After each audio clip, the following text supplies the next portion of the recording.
Punjab school education board NSQF के under अज की industrial video की तैयार हो रही है। अज का अपना टॉपिक है assessment, physical assessment of patient. Physical assessment of patient की हुंदा है जो हॉस्पिटल के पेशेंट एडमिट होंदा है या हॉस्पिटल के एडमिट होने के दौरान मॉर्निंग के या ईवनिंग के टाइम हर बारी आप पेशेंट को चैक करने वास्ते उसकी कंडीशन किहो जी है या कितना उन्हें इंप्रूव कर लिया वो वास्ते आप एक प्रोसीजर करते हैं फिजिकल असैसमेंट।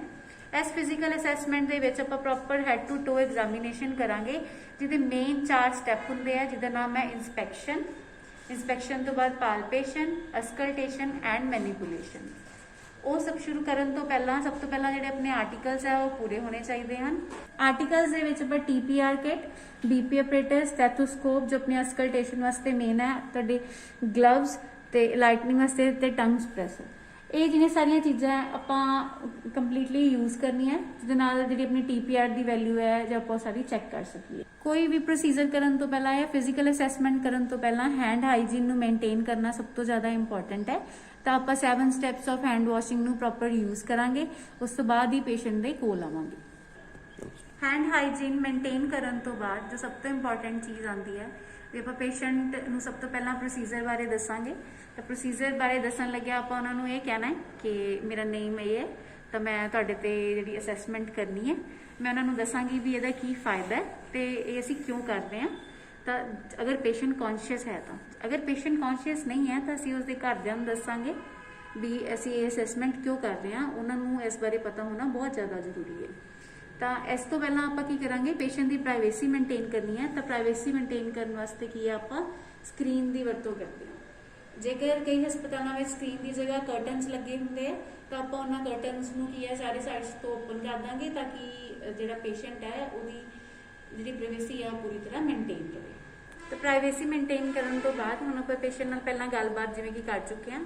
तो आप जो फिजिकल असैसमेंट का प्रोसीजर जो स्टार्ट करते हैं तो उस तो पहला पेशेंट नाल गलबात करनी बहुत ज़्यादा जरूरी है। आप पेशेंट का नाम पूछांगे, उसकी यूनीक ID नू चैक करांगे। तो इस तो पहला एक प्रोसीजर है आप कदे भी पेशेंट नू डायरैक्टली जाके ये नहीं कहते भी तेरा नेम ये है तेरा नाम ये है, क्योंकि वो पेशेंट कई बार अनकॉन्शियस या स्ट्रैस के होंगे तो वो हाँ बोल देंगे हैं। तो ये की होंगे जो प्रोसीजर है आप कई बार गलत पेशेंट पर भी कर सकते होंगे। तो गलत पेशेंट के उत्ते कोई काम ना हो, जेडे पेशेंट से आप जो प्रोसीजर करना है वही होवे, उस चीज़ तो बचने वास्ते आप हमेशा पेशेंट को यह कहांगे भी तुहाडा नाम की है ताकि वो कॉन्शियस हो जाए तो आप अपना नाम दस सकन। तो मैं इन्होंने पूछांगी भी तुहाडा नाम की है, इन्होंने मैंने अपना नाम दसिया, फिर मैं इन्होंने पूछा भी तुसीं ठीक हो, इत्थों मैंने पता लग्या भी ये गल कर सकते हैं, इन्होंने ड्राउजीनेस नहीं हैगी, कोई घबराहट नहीं हो रही। उस तो बाद मैं इन्होंने यूनीक ID चैक करांगी जो पेशेंट के आम से बनी होंगी है। ये यूनीक ID के पेशेंट का नंबर लिखा होंगे, ID नंबर तो हॉस्पिटल नंबर लिखा होंगे, जिहदे थ्रू आपां नूं ये पता लगता है भी जिहड़े पेशेंट ते आपां ट्रीटमेंट या प्रोसीजर या हैल्थ असैसमेंट करनी है ये पेशेंट उही पेशेंट। तो जो अज अपनी सब तो पहली जी हैड टू टो असैसमेंट के सब तो पहली असैसमेंट इंस्पैक्शन जी पार्ट हो रही है वो अपना हैड एरिया और हैड रीजन होंगे। तो अगर हैड रीजन में पेशेंट कॉन्शियस है बैठ सकता है तो आप उन्होंने सैमी फाउलर या फाउलर पोजीशन के बिठावांगे, उन्होंने कहांगे भी तुसीं रेस्ट करो। प्राइवेसी आप मेनटेन कर चुके हैं, ग्लव्स आप पा लिए हुए हैं, हैंड हाइजीन है जो अपनी कंप्लीट हो चुकी है। तो हैड दे आप सब तो पहला की देखना है कि जी हैड की अलाइनमेंट है वो बिल्कुल सही है। हैड की अलाइनमेंट का मतलब ये होएगा भी जो हैड है तो जी अपनी जी नीचे बॉडी है वो जो हैड का साइज है वो पेशेंट का नॉर्मल लग रहा है। कई केसिस की है हैड का साइज इनक्रीज होंगे लेकिन बॉडी का साइज घट होंगे या हैड का साइज घट होएगा या बॉडी का साइज वड्डा होएगा, तो उतों अपन कोई डिफॉर्मिटी का पता लग सकता होंगे। हैड रीजन का एरिया कवर अलाइनमेंट चैक करने तो बाद आप की चैक करना है भी इत्थे कोई ब्रूजेस या कोई कट या कोई सट तो नहीं वजी हुई। आप हेयर्स के हथ ला के चंगी तरह प्रॉपर पिछे जाके पेशेंट को असैसमेंट करांगे। इस इंस्पैक्शन के आप चैक करने है कोई लीसिस की प्रॉब्लम या कोई होर प्रॉब्लम या कोई स्किन डिफॉर्मिटी या कोई इंजरी तो नहीं हुई जो आपको नहीं पता चल रही। आप जी हैड साइड है, लेटरल साइड है या फ्रंट वाली साइड है या टेंपोरल रीजनस से या कोई होर प्रॉब्लम तो नहीं, ये सारा आप हैड रीजन के चैक करांगे। तो हैड रीजन कवर हो चुके हैं। हुण अपना अगला जो टॉपिक है वो है पेशेंट की फेस अलाइनमेंट। कुछ पेशेंट हॉस्पिटल के ज़्यादा टाइम रहन करके जो हॉस्पिटल के एडमिट होंगे है तो जी उन्होंने फेस अलाइनमेंट है वो सही नहीं होंगी। कई बार इतने बल्जिंग पार्ट होंगे एक साइड पर एक साइड ते swelling आई ਹੁੰਦੀ है ਤਾਂ ਆਪਾਂ ਦੇਖਾਂਗੇ ਵੀ ਜਿਹੜਾ ਪੇਸ਼ੈਂਟ ਦਾ ਜਿਹੜਾ ਫੇਸ ਹੈ ਉਹ ਬਿਲਕੁਲ ਸਹੀ ਹੈ ਜਾਂ ਨਹੀਂ ਹੈ, ਜਾਂ ਕਿਤੇ ਕਿਸੇ ਸਾਈਡ ਤੋਂ ਆਈਜ਼ ਦੇ ਨੀਚੇ ਕੋਈ ਇਨਫੈਕਸ਼ਨ ਤਾਂ ਨਹੀਂ ਹੋਈ ਹੋਈ, ਜਾਂ ਫਿਰ ਕੋਈ ਇੱਥੇ ਬਲਜਿੰਗ ਪਾਰਟ ਹੈ ਜਾਂ ਇਸ ਪਾਰਟ ਤੇ ਪੇਸ਼ੈਂਟ ਦੇ ਸਵੈਲਿੰਗ ਤਾਂ ਨਹੀਂ ਹੋਈ ਹੋਈ। ਫਿਰ ਆਪਾਂ ਇੱਧਰਲੀ ਸਾਈਡ ਤੇ ਜਿਹੜਾ ਟੈਂਪੋਰਲ ਮੈਂਡੀਬੂਲਰ ਰੀਜਨ ਹੈ ਜਿਹੜਾ ਆ ਮੈਂਡੀਬੂਲਰ ਪਾਰਟ ਹੈ ਇਹਦੇ ਵਿੱਚ ਆਪਾਂ ਚੈੱਕ ਕਰਾਂਗੇ। ਜਦੋਂ ਆਪਾਂ ਪੇਸ਼ੈਂਟ ਨੂੰ ਨੀਚੇ ਕਰਨ ਨੂੰ ਕਵਾਂਗੇ ਫੇਸ ਤੇ ਫਿਰ ਉਹਦਾ ਫੇਸ ਬੰਦ ਕਰਾਂਗੇ ਤਾਂ ਕਲਿੱਕ ਦੀ ਆਵਾਜ਼ ਆ ਰਹੀ ਹੈ ਜਾਂ ਨਹੀਂ ਆ ਰਹੀ ਹੈ। फिर आप टैंपोरल लोब्स ਨੂੰ चेक करांगे भी टैंपोरल कोन ते कोई होर प्रॉब्लम तो नहीं या कोई स्वैलिंग तो नहीं। उस तो बाद आप चीक्स वाले पार्ट ते प्रेस करके देखांगे भी कोई होर प्रॉब्लम या डिफॉर्मिटी आपां नूं शो हो रही है या नहीं हो रही। जां आपां देखांगे भी जिहड़ी नोज़ दे आ वाली साइड चीज़ है आ जिहड़ी प्रॉपर अलाइनमेंट है, एक साइड ते स्वैलिंग तो नहीं या दूसरी साइड या दोनों साइड्स ते स्वैलिंग तो नहीं। ये सारी आपां जिहड़ी आ फेस अलाइनमेंट दे विच चेक करनी है, जिहदे विच आपां आईब्रोज नूं भी चेक करते हैं। आईब्रोज चेक करने तो बाद हुण आपां की चेक करना है पेशेंट दियां आईज। पेशेंट दियां आईज नूं चेक करन वास्ते सब तो पहला आपां ये देखांगे कि पेशेंट विजिबली देख सकता है कि नहीं देख सकता। तो पेशेंट विजिबली देख सकता है या नहीं देख सकता है, ये वास्ते आपां पेशेंट नूं पहला पूछांगे अगर वो कॉन्शियस है तो, अगर नहीं कॉन्शियस तो उस तो बाद आपां जिहड़ी है प्यूपल दी डायलेशन, प्यूपल ते स्क्लेरा ते जो कंजक्टाइवा होंदा उन्होंने सारे प्रॉपर चेक करांगे। तो पेशेंट दी जिहड़ियां आईब्रोज है या आईलिड्स है उन्होंने चेक करांगे। तो जो प्यूपल है वो 2 to 5 mm तक जिहड़ा डायलेट हो सकता होंदा है। अगर वो इस तो ज़्यादा डायलेट हो रहा है तो मतलब फिर भी कोई प्रॉब्लम है, अगर 2 तो घट नहीं डायलेट हो रहा तो मतलब तो भी कोई इशू है। तो आप आईज दे विच चेक करने वास्ते उहदे अगे कोई पेन रखांगे तो पेशेंट नूं कवांगे सब तो अपना फर्स्ट प्रोसीजर हुंदा है कि पेन नूं या कोई भी इंस्ट्रूमेंट नूं आपां की है पेशेंट दियां आईज दे कोल लैके जावांगे। 1 2 3। अगर पेशेंट दियां आईज है जिहड़ी पेन दे वाल नूं अंदर नूं जा रही हैं प्रॉपर मतलब जिहड़ी पेशेंट नूं कोई आई डिफॉर्मिटी नहीं है तो आप इस तो बाद की करांगे 1 2 राइट या लैफ्ट साइड तक लैके जावांगे। देखने वास्ते भी पेशेंट दे जिहड़ियां साइड्स तो जिहड़ियां आईज है मूव कर सकती हैं या नहीं, या फिर दोनों प्यूपल दे विच किहड़ी जिहड़ी है मूवमेंट हो रही है। नैक्सट आपां दोबारा इहदे विच की चेक करना है भी पेशेंट दे विच पेन अगे नूं लैके आना है। ਇਹਦੇ ਵਿੱਚ ਆਪਾਂ ਇਹ ਚੈੱਕ ਕਰਨਾ ਹੈ ਕਿ ਜਿਹੜੀਆਂ ਦੋਨੋਂ ਆਈਜ਼ ਦੀ ਮੂਵਮੈਂਟ ਹੈ ਉਹ ਇਸ ਪੈਨ ਦੀ ਤਰਫ ਸੇਮ ਹੈ ਜਾਂ ਨਹੀਂ ਹੈ। ਤਾਂ ਉੱਥੋਂ ਆਪਾਂ ਜਿਹੜੀ ਆਪਣੀ ਆਈ ਦੀ ਇਨਸਪੈਕਸ਼ਨ ਕਰ ਸਕਦੇ ਹਾਂ। ਉਸ ਤੋਂ ਬਾਅਦ ਆਪਾਂ ਕੀ ਚੈੱਕ ਕਰਾਂਗੇ, ਆਈਜ਼ ਦੇ ਵਿੱਚ ਕੋਈ ਰੈਡਨੈਸ ਤਾਂ ਨਹੀਂ, ਕੰਜਕਟਿਵਾਈਟਿਸ ਦੇ ਇਧਰੋਂ ਨੀਚੇ ਕੋ ਚੈੱਕ ਕਰਾਂਗੇ ਕੋਈ ਹੋਰ ਇਨਫੈਕਸ਼ਨ ਤਾਂ ਨਹੀਂ, ਜਿਹੜੀ ਕੋਈ ਲੇਅਰ ਹੈ ਉਹਦੇ ਵਿੱਚ ਕੋਈ ਵਾਟਰੀ ਲਿਕੁਇਡ ਤਾਂ ਨਹੀਂ ਰਿਮੂਵ ਹੋ ਰਿਹਾ। ਆਈਜ਼ ਨੂੰ ਉੱਪਰ ਚੈੱਕ ਕਰਾਂਗੇ ਵੀ ਕੋਈ ਵਾਈਟ ਅਪੀਅਰੈਂਸ ਜਾਂ ਰੈਡ ਬਲਕੀ ਅਪੀਅਰੈਂਸ ਤਾਂ ਨਹੀਂ ਜਿਹੜੀਆਂ ਪ੍ਰੋਪਰ ਆਈਜ਼ ਦੇ ਵਿੱਚ ਸ਼ੋ हो रही। तो यह सारा कुछ अपना कि कवर होंगे आई इंस्पैक्शन आईज चेक करने तो बाद जो अपनी नैक्सट इंस्पैक्शन है वो ईयर है। ईयर इंस्पैक्शन आप ईयर लोब के पिछे प्रॉपर चेक करना है भी इतने कोई डिफॉर्मिटी तो नहीं या उत्थे कोई होर प्रॉब्लम या कोई स्वैलिंग या कोई वाइटनैस तो नहीं। ईयर्स के पिछे चेक करने तो बाद जो कि आप हेयर्स नूं पिछे करके देखांगे या उस पे हेयर चेक करने तो बाद आप वेखना है कोई बाल्डनैस या कोई होर प्रॉब्लम तो नहीं जो ईयर की इन्फेक्शन करके इत्थे तक आ रही है। फ्रंट ईयर दे विच आप अगों देखना है भी इत्थे सब कुछ ठीक है या कोई ईयर दी जिहड़ियां जो एनैटमी है वो दूसरे ईयर नालों डिफरेंट है या दोनों ही ईयर्स की कोई डिफरेंट तो नहीं। एनैटमी क्लीयर होने तो बाद आप फिजियोलॉजी वाल जावांगे। फिजियोलॉजी चेक करने वास्ते आप पहला लाइट यूज़ करांगे ते Punjab school education board NSQF के अंडर अज की इंडस्ट्रियल वीडियो की तैयार हो रही है। अज का अपना टॉपिक है assessment, physical assessment of patient. Physical assessment of patient की हुंदा है जो हॉस्पिटल के पेशेंट एडमिट हुंदा है जां हॉस्पिटल के एडमिट होने के दौरान मॉर्निंग के या ईवनिंग के टाइम हर बारी आप पेशेंट को चेक करने वास्ते उसकी कंडीशन किहो जी है या कितना उन्हें इंप्रूव कर लिया ਉਹਦੇ ਵਾਸਤੇ ਆਪਾਂ ਇੱਕ ਪ੍ਰੋਸੀਜਰ ਕਰਦੇ ਹਾਂ ਫਿਜ਼ੀਕਲ ਅਸੈਸਮੈਂਟ। ਇਸ ਫਿਜ਼ੀਕਲ ਅਸੈਸਮੈਂਟ ਦੇ ਵਿੱਚ ਆਪਾਂ proper head to toe examination ਕਰਾਂਗੇ ਜਿਹਦੇ ਮੇਨ 4 ਸਟੈਪ ਹੁੰਦੇ ਆ ਜਿਹਦਾ ਨਾਮ ਹੈ ਇੰਸਪੈਕਸ਼ਨ ਤੋਂ ਬਾਅਦ ਪਾਲਪੇਸ਼ਨ, ਅਸਕਲਟੇਸ਼ਨ ਐਂਡ ਮੈਨੀਪੂਲੇਸ਼ਨ। ਉਹ ਸਭ ਸ਼ੁਰੂ ਕਰਨ ਤੋਂ ਪਹਿਲਾਂ ਸਭ ਤੋਂ ਪਹਿਲਾਂ ਜਿਹੜੇ ਆਪਣੇ ਆਰਟੀਕਲਸ ਆ ਉਹ ਪੂਰੇ ਹੋਣੇ ਚਾਹੀਦੇ ਹਨ। ਤਾਂ ਆਰਟੀਕਲਸ ਵਾਲਾ ਆਪਾਂ ਹੁਣ ਦੇਖਾਂਗੇ। ਇਸ ਦੇ ਵਿੱਚ आर्टिकल्स ਦੇ ਵਿੱਚ ਆਪਾਂ TPR kit, BP operator, stethoscope जो अपनी अस्कल्टेशन वास्ते मेन है, ਤੁਹਾਡੇ ग्लव्स ਤੇ ਲਾਈਟनिंग वास्ते ਤੇ टंग ਸਪ੍ਰੈਸਰ। ਇਹ ਜਿਹੜੀਆਂ ਸਾਰੀਆਂ ਚੀਜ਼ਾਂ ਆਪਾਂ ਕੰਪਲੀਟਲੀ ਯੂਜ਼ ਕਰਨੀਆਂ, ਜਿਹਦੇ ਨਾਲ ਜਿਹੜੀ ਆਪਣੀ TPR ਦੀ ਵੈਲਿਊ ਹੈ ਜਾਂ ਆਪਾਂ ਸਾਰੀ ਚੈੱਕ ਕਰ ਸਕੀਏ। ਕੋਈ ਵੀ ਪ੍ਰੋਸੀਜਰ ਕਰਨ ਤੋਂ ਪਹਿਲਾਂ ਜਾਂ ਫਿਜ਼ੀਕਲ ਅਸੈਸਮੈਂਟ ਕਰਨ ਤੋਂ ਪਹਿਲਾਂ ਹੈਂਡ ਹਾਈਜੀਨ ਨੂੰ ਮੇਨਟੇਨ ਕਰਨਾ ਸਭ ਤੋਂ ਜ਼ਿਆਦਾ ਇੰਪੋਰਟੈਂਟ ਹੈ। ਤਾਂ ਆਪਾਂ 7 ਸਟੈਪਸ ਆਫ ਹੈਂਡ ਵਾਸ਼ਿੰਗ ਨੂੰ ਪ੍ਰੋਪਰ ਯੂਜ਼ ਕਰਾਂਗੇ, ਉਸ ਤੋਂ ਬਾਅਦ ਹੀ ਪੇਸ਼ੈਂਟ ਦੇ ਕੋਲ ਆਵਾਂਗੇ। ਹੈਂਡ ਹਾਈਜੀਨ ਮੇਨਟੇਨ ਕਰਨ ਤੋਂ ਬਾਅਦ ਜੋ ਸਭ ਤੋਂ ਇੰਪੋਰਟੈਂਟ ਚੀਜ਼ ਆਉਂਦੀ ਹੈ, ਵੀ ਆਪਾਂ ਪੇਸ਼ੈਂਟ ਨੂੰ ਸਭ ਤੋਂ ਪਹਿਲਾਂ ਪ੍ਰੋਸੀਜਰ ਬਾਰੇ ਦੱਸਾਂਗੇ। ਤਾਂ ਪ੍ਰੋਸੀਜਰ ਬਾਰੇ ਦੱਸਣ ਲੱਗਿਆ ਆਪਾਂ ਉਹਨਾਂ ਨੂੰ ਇਹ ਕਹਿਣਾ ਹੈ ਕਿ ਮੇਰਾ ਨੇਮ ਇਹ ਹੈ, ਤਾਂ ਮੈਂ ਤੁਹਾਡੇ ਤੇ ਜਿਹੜੀ ਅਸੈਸਮੈਂਟ ਕਰਨੀ ਹੈ। ਮੈਂ ਉਹਨਾਂ ਨੂੰ ਦੱਸਾਂਗੀ ਵੀ ਇਹਦਾ ਕੀ ਫਾਇਦਾ ਹੈ ਤੇ ਇਹ ਅਸੀਂ ਕਿਉਂ ਕਰਦੇ ਹਾਂ। ਤਾਂ ਅਗਰ ਪੇਸ਼ੈਂਟ ਕੌਨਸ਼ੀਅਸ ਹੈ ਤਾਂ, ਅਗਰ ਪੇਸ਼ੈਂਟ ਕੌਨਸ਼ੀਅਸ ਨਹੀਂ ਹੈ ਤਾਂ ਅਸੀਂ ਉਸਦੇ ਘਰਦਿਆਂ ਨੂੰ ਦੱਸਾਂਗੇ ਵੀ ਅਸੀਂ ਇਹ ਅਸੈਸਮੈਂਟ ਕਿਉਂ ਕਰ ਰਹੇ ਹਾਂ। ਉਹਨਾਂ ਨੂੰ ਇਸ ਬਾਰੇ ਪਤਾ ਹੋਣਾ ਬਹੁਤ ਜ਼ਿਆਦਾ ਜ਼ਰੂਰੀ ਹੈ। ਤਾਂ ਇਸ ਤੋਂ ਪਹਿਲਾਂ ਆਪਾਂ ਕੀ ਕਰਾਂਗੇ, ਪੇਸ਼ੈਂਟ ਦੀ ਪ੍ਰਾਈਵੇਸੀ ਮੇਨਟੇਨ ਕਰਨੀ ਹੈ। ਤਾਂ ਪ੍ਰਾਈਵੇਸੀ ਮੇਨਟੇਨ ਕਰਨ ਵਾਸਤੇ ਕੀ ਹੈ, ਆਪਾਂ ਸਕਰੀਨ ਦੀ ਵਰਤੋਂ ਕਰਦੇ ਹਾਂ। ਜੇਕਰ ਕਈ ਹਸਪਤਾਲਾਂ ਵਿੱਚ ਸਕਰੀਨ ਦੀ ਜਗ੍ਹਾ ਕਰਟਨਸ ਲੱਗੇ ਹੁੰਦੇ ਆ ਤਾਂ ਆਪਾਂ ਉਹਨਾਂ ਕਰਟਨਸ ਨੂੰ ਕੀ ਹੈ ਸਾਰੇ ਸਾਈਡਸ ਤੋਂ ਓਪਨ ਕਰ ਦਾਂਗੇ, ਤਾਂ ਕਿ ਜਿਹੜਾ ਪੇਸ਼ੈਂਟ ਹੈ ਉਹਦੀ ਜਿਹੜੀ ਪ੍ਰਾਈਵੇਸੀ ਹੈ ਉਹ ਪੂਰੀ ਤਰ੍ਹਾਂ ਮੇਨਟੇਨ ਰਹੇ। ਚਲੋ ਤਾਂ ਪ੍ਰਾਈਵੇਸੀ ਮੇਨਟੇਨ ਕਰਨ ਤੋਂ ਬਾਅਦ ਹੁਣ ਆਪਾਂ ਪੇਸ਼ੈਂਟ ਨਾਲ ਪਹਿਲਾਂ ਗੱਲਬਾਤ ਜਿਵੇਂ ਕਿ ਕਰ ਚੁੱਕੇ ਹਾਂ। ਤਾਂ ਆਪਾਂ ਜਦੋਂ ਫਿਜ਼ੀਕਲ ਅਸੈਸਮੈਂਟ ਦਾ ਪ੍ਰੋਸੀਜਰ ਜਦੋਂ ਸਟਾਰਟ ਕਰਦੇ ਹਾਂ ਤਾਂ ਉਸ ਤੋਂ ਪਹਿਲਾਂ ਪੇਸ਼ੈਂਟ ਨਾਲ ਗੱਲਬਾਤ ਕਰਨੀ ਬਹੁਤ ਜ਼ਿਆਦਾ ਜ਼ਰੂਰੀ ਹੈ। ਆਪਾਂ ਪੇਸ਼ੈਂਟ ਦਾ ਨਾਮ ਪੁੱਛਾਂਗੇ, ਉਹਦੀ ਯੂਨੀਕ ID ਨੂੰ ਚੈੱਕ ਕਰਾਂਗੇ। ਤਾਂ ਇਸ ਤੋਂ ਪਹਿਲਾਂ ਇੱਕ ਪ੍ਰੋਸੀਜਰ ਹੈ, ਆਪਾਂ ਕਦੇ ਵੀ ਪੇਸ਼ੈਂਟ ਨੂੰ ਡਾਇਰੈਕਟਲੀ ਜਾ ਕੇ ਇਹ ਨਹੀਂ ਕਹਿੰਦੇ ਵੀ ਤੇਰਾ ਨੇਮ ਇਹ ਹੈ, ਤੇਰਾ ਨਾਮ ਇਹ ਹੈ, ਕਿਉਂਕਿ ਉਹਦੇ ਨਾਲ ਪੇਸ਼ੈਂਟ ਕਈ ਵਾਰੀ ਅਨਕੌਂਸ਼ੀਅਸ ਜਾਂ ਸਟ੍ਰੈਸ ਦੇ ਵਿੱਚ ਹੁੰਦਾ ਹੈ ਤੇ ਉਹ ਹਾਂ ਬੋਲ ਦਿੰਦੇ ਆ।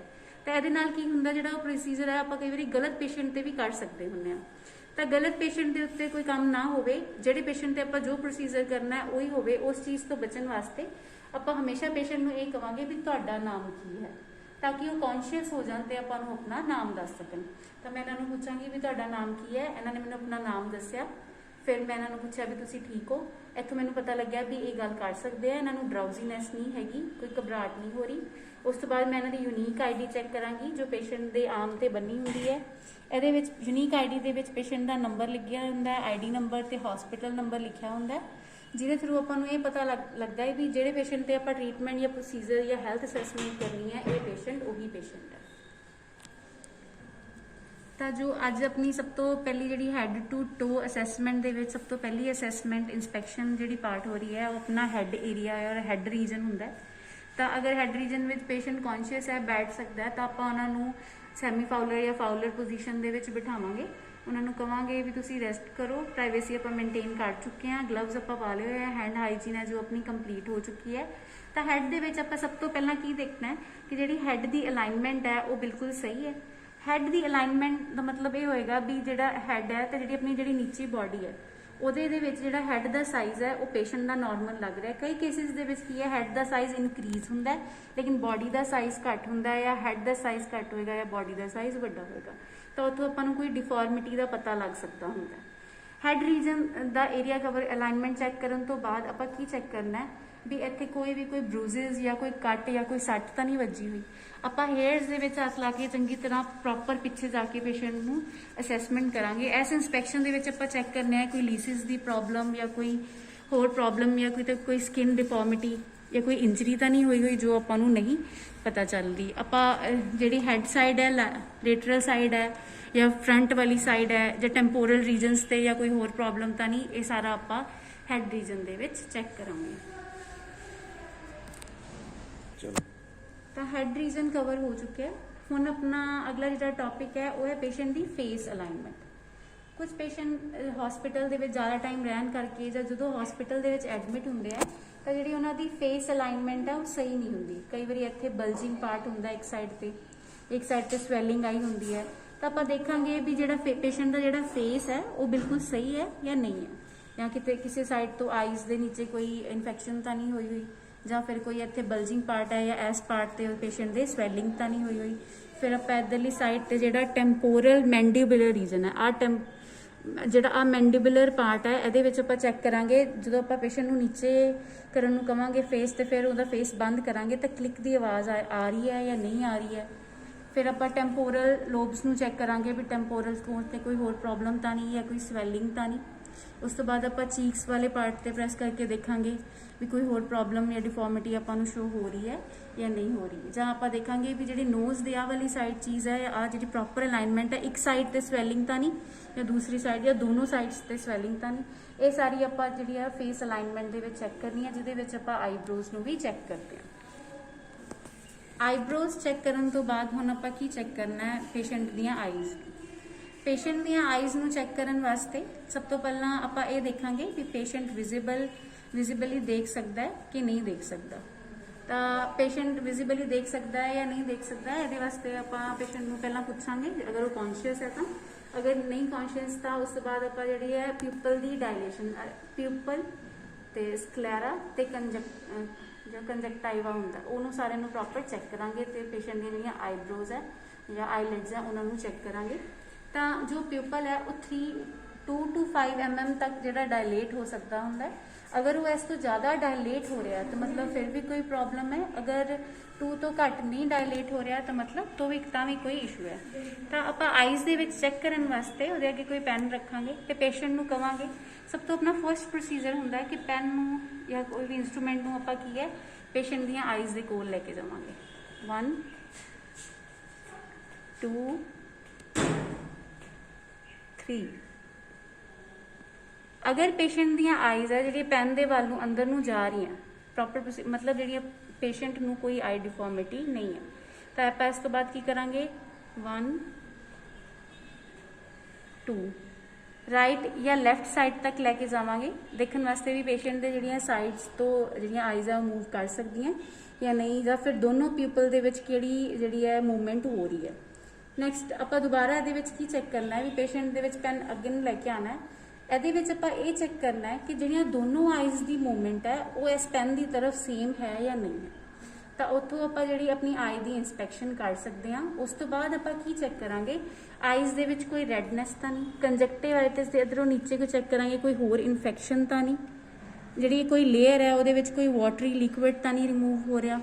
ਆਈਜ਼ ਨੂੰ ਉੱਪਰ ਚੈੱਕ ਕਰਾਂਗੇ ਵੀ ਕੋਈ ਵਾਈਟ ਅਪੀਅਰੈਂਸ ਜਾਂ ਰੈਡ ਬਲਕੀ ਅਪੀਅਰੈਂਸ ਤਾਂ ਨਹੀਂ ਜਿਹੜੀਆਂ ਪ੍ਰੋਪਰ ਆਈਜ਼ ਦੇ ਵਿੱਚ ਸ਼ੋ हो रही। तो ये सारा कुछ अपना कि कवर होंगे आई इंस्पैक्शन के विच।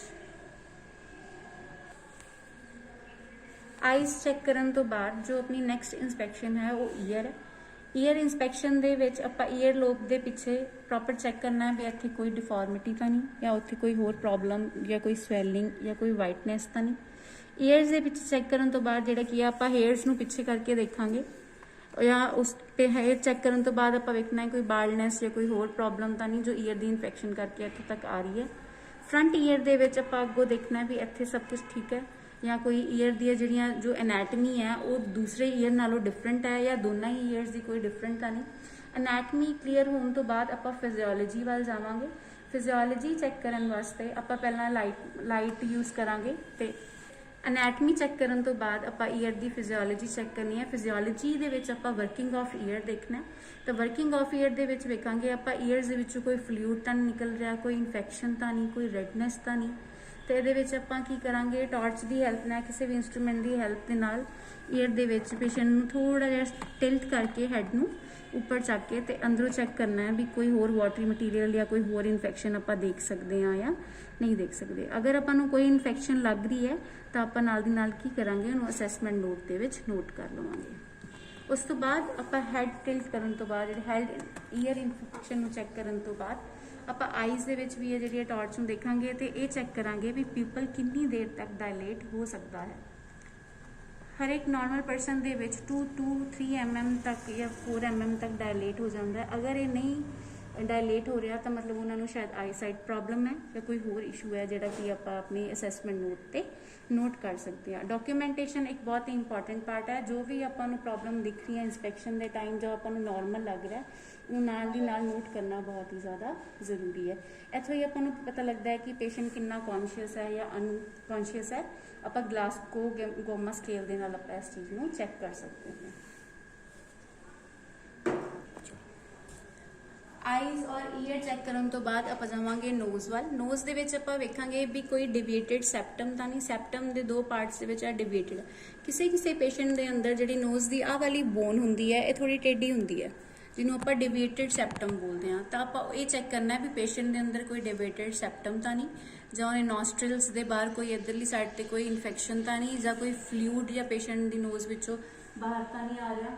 ਤੇ ਫਿਰ ਇਹਦੇ ਵਿੱਚ ਆਪਾਂ ਕੀ ਹੈ ਲਾਈਟ ਨਾਲ ਦੇਖਾਂਗੇ, ਚੈੱਕ ਕਰਾਂਗੇ ਕਿ ਜੇ ਆਪਾਂ ਨੂੰ ਕੋਈ ਹੋਰ ਇਨਫੈਕਸ਼ਨ ਨਜ਼ਰ ਆ ਰਹੀ ਹੈ ਜਾਂ ਕੋਈ ਹੋਰ ਜਿਹੜੀ ਡਿਫਾਰਮਿਟੀ ਹੈ ਜੋ ਆਪਾਂ ਦੇਖ ਸਕਦੇ ਹਾਂ ਉਹ ਆਪਾਂ ਕਲੀਅਰ ਕਰਾਂਗੇ। ਜੇ ਆਪਾਂ ਨੂੰ ਲੱਗਦਾ ਕੋਈ ਪ੍ਰੋਬਲਮ ਹੈ ਤਾਂ ਆਪਾਂ ਨਾਲ ਦੀ ਨਾਲ ਕੀ ਹੈ ਅਸੈਸਮੈਂਟ ਨੋਟ ਤੇ ਡਾਕਟਰ ਨੂੰ ਇਨਫੋਰਮ ਕਰ ਦਾਂਗੇ।